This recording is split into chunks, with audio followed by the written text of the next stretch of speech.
আমরা এখন পড়বো স্ট্রিং সম্পর্কে। এখানে কি পাইথন স্ট্রিং বলতে মূলত একগুচ্ছ ক্যারেক্টার বা অক্ষরের সমষ্টি বোঝায়। সহজ কথায় কোনো উদ্ধৃতি বানানটা একটু আলাদা আছে, যেহেতু আমাদের অক্ষর মানে বাংলা টাইপিং এটা ভেঙে যায় মাঝে মধ্যে, তো সেটা হয়। তো ওটা চিহ্নের ভিতরে অর্থাৎ উদ্ধৃতি চিহ্ন অর্থাৎ কোটেশন মার্কের ভেতরে লেখা কোনো টেক্সট হলো স্ট্রিং। তো পাইথন স্ট্রিংকে এসটিআর বলা হয়। এটা হলো ডেটা টাইপের নামকে এসটিআর, এবং এটি পাইথনের খুবই গুরুত্বপূর্ণ ডেটা টাইপ। অর্থাৎ আমাদের পাইথনে আমাদের সমস্ত ডেটাকে প্রায় স্ট্রিং হিসাবে অ্যাক্সেস করা হয়। তো সেই জন্য এটা গুরুত্বপূর্ণ ডেটা টাইপ। তো সেই জন্য এই স্ট্রিং ডেটা টাইপটা একটু অনেক লেন্দি আছে, তো তোমরা ধৈর্য ধরে পড়বে এটাকে।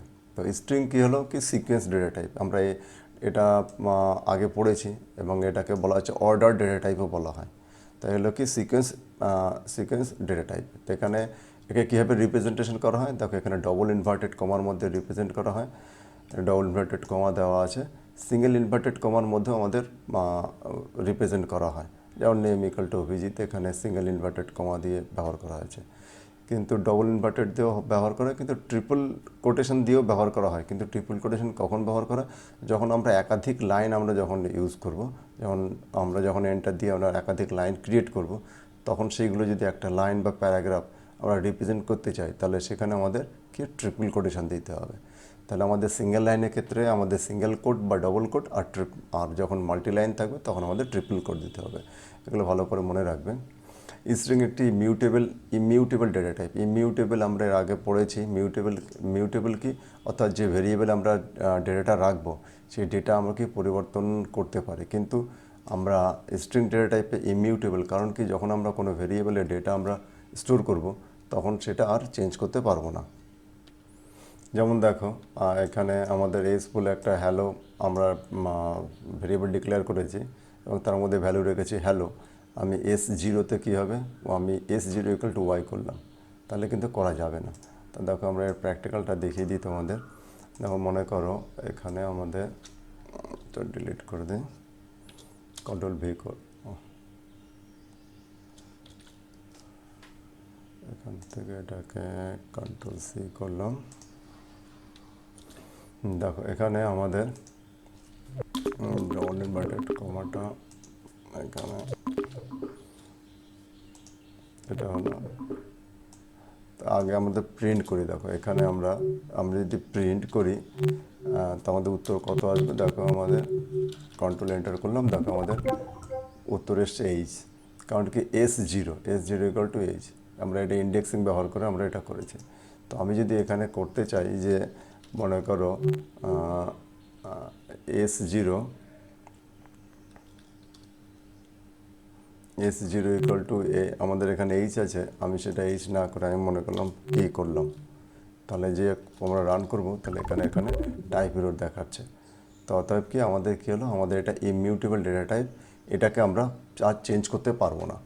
তো এটাকে বলা হচ্ছে ইমিউটেবল। তো সেই জন্য আমাদের কি স্ট্রিংকে একটা ইমিউটেবল ডেটা টাইপ বলা হয়। এর পুরো স্ট্রিংয়ের অ্যাক্সেস করা যায়, পুরো স্ট্রিংয়ে কীভাবে অ্যাক্সেস করা যায় সেটাকে ইন্ডেক্সিং ব্যবহার করে। অর্থাৎ আমাদের যে হ্যালো ওয়ার্ডটা লিখেছি, তার দেখো এটা 0 নম্বর ইন্ডেক্সিংয়ে আছে এইচ, 1 নম্বরে ই, 2 নম্বর, 3 নম্বর, 4 নম্বর। তো এইটাকে বলা হচ্ছে আমাদের ইন্ডেক্সিং। তো এই জন্য আমাদেরকে এই স্ট্রিং ডেটা টাইপকে অর্ডার ডেটা টাইপও বলা হয়। অর্ডার ডেটা টাইপ কেন বলা হয়, যে এর যে আমাদের যে আইটেমগুলো আছে, এই যে অক্ষরগুলো আছে, প্রত্যেকটা অক্ষর আমরা ইন্ডেক্স দিয়ে আমরা অ্যাক্সেস করতে পারি।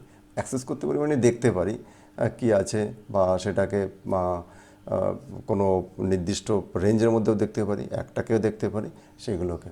তার সে যখন নির্দিষ্ট রেঞ্জের মধ্যে দেখবো, সেটা স্লাইসিং। তো আমরা স্লাইসিং ভিডিওতে সেটা আরও ভালো করে তোমাদের দেখাবো। তো দেখো, এখানে আমাদের যে প্রিন্ট হ্যালো ওয়ার্ড 0, তো এখানে আমরা ওয়ার্ড দিয়েছে, এখানে প্রথম অক্ষর 0 এসছে, 4 নম্বরে কী এসছে, 0 ও এসছে এটা। আবার এটাকে আমরা এই ইন্ডেক্সিংটাকে নেগেটিভ ইন্ডেক্সিংও হয়, মানে মাইনাস দিয়ে। তা কিন্তু -1 হলে কি, -1 হলে সবার ডান দিকে যেটা থাকবে সেই অক্ষরটা নিবে। আর -1 এটা, -2, -3, -4 অ্যান্ড -5। তো দেখো, এখানে আমি প্রিন্ট ওয়ার্ল্ড -1 যদি করা হয়, তাহলে ও প্রিন্ট করে দেখাবে। আর প্রিন্ট ওয়ার্ল্ড -5 যদি দেখায়, তাহলে আমাদের এইচটা দেখাবে। তাহলে এখানে আমরা কি দেখলাম, এটা পজিটিভ ইন্ডেক্সিং আর নেগেটিভ ইন্ডেক্সিং। পজিটিভ ইন্ডেক্সিং 0 থেকে শুরু হয়, নেগেটিভ ইন্ডেক্সিং মাইনাস থেকে শুরু হয়, পজিটিভ ইন্ডেক্সিংয়ে আমাদের জিরোটা আমাদের লেফট সাইডে যে লেটারটা থাকে সেটাকে অ্যাক্সেস করা যায়, আর নেগেটিভ ইন্ডেক্সের রাইট সাইডে যে অক্ষর থাকে সেটাকে অ্যাক্সেস করা যায়। তো এইভাবে আমাদের এই স্ট্রিংগুলো কাজ করে। তো আমরা এই ভিডিওতে আমি স্ট্রিং সম্পর্কে দেখলাম এবং পরবর্তী ভিডিওতে আমি স্ট্রিং অপারেশন সম্পর্কে তোমাদের বলবো। তো অনেক অনেক ধন্যবাদ তোমাদের সবাইকে।